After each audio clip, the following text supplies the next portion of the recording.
କିରେ ରସିକ ତୁ କଣ ବ୍ୟାଗ ଧରି ବାହାରି ପଡ଼ିଲୁଣି?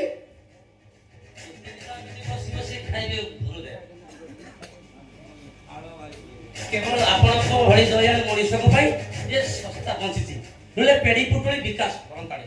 ତେଣୁ ମୁଁ ନିଷ୍ପତ୍ତି ନେଇଛି ଆଜି ମୁଁ ଗାଁକୁ ଚାଲିଯିବି। ଏ ବାପା ତୁ ସେମିତି କହନା ରେ ବାପା, ତୁ ସେମିତି କହନା। ଏ ବହୁ କଷ୍ଟ କରି ତୋ ଭଳିଆ ହ୍ୟାଣ୍ଡସମ୍ ଆର୍ଟିଷ୍ଟ ପାଇଛି। ତୁ ଚାଲିଗଲେ ମୋ ମୂଳ ବୁଡ଼ିଯିବ ରେ ପୁଅ, ମୂଳ ବୁଡ଼ିଯିବ। ବୁଝିଲୁ କି?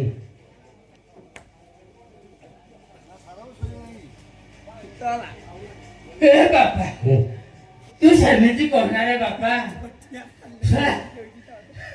ତୁ ଯେତେ ଦିନ ବସି ଖାଇବା କଥା ଖା, ଯେତେ ପଇସା ଖର୍ଚ୍ଚ ହଉ ମୋର ପରୁଆ ନାହିଁ।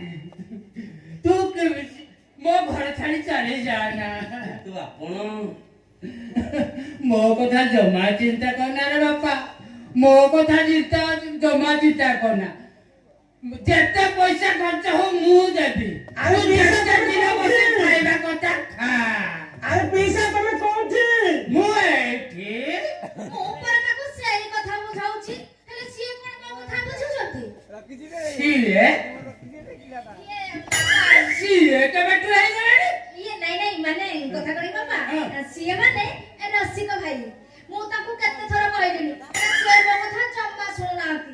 ଖାଲି କହୁଛନ୍ତି ବସି ବସି ଖାଇବାକୁ ମତେ ଖରାପ ଲାଗୁଛି। ଏ ଖରାପ ଲାଗିବନି? ଉତ୍ତମ ଚରିତ୍ର ପିଲାମାନେ କେବେ କାହାର ଅନିଷ୍ଟ ଚିନ୍ତା କରନ୍ତିନି। ଏ ରସିକ, ମୁଁ ଆଜି ଯାଉଛି କଲେକ୍ଟର ପାଖରୁ ଅର୍ଡର ନେଇ ଆସିବି। ତୁ ରିହର୍ସାଲ ଜମା ବନ୍ଦ କରିବୁନି। ଲେଡିଜ ଆର୍ଟିଷ୍ଟ ଖାଇବା ପଠେଇଦେବୁ। ସନ୍ଧ୍ୟାକୁ ତିନାଥ ମ୍ୟୁଜିକ ଆସିବ। ପାଠ ମୁଖସ୍ତ କରିଦେଇଥିବୁ। ଆପଣ ସିନା କଲେକ୍ଟର ଅର୍ଡର ଆଣିବେ,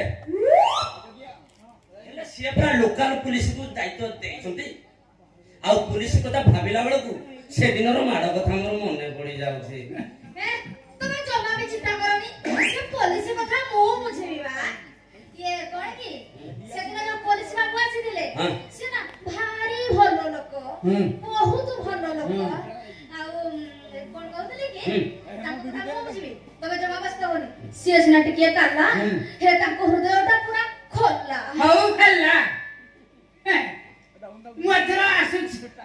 ଏ ଯୋଉ କାଲା ପୁଲିସଟା ଯଦି ଆସେ ତାକୁ କ୍ୟାପଚର କରିବାକୁ ଚେଷ୍ଟା କରିବ।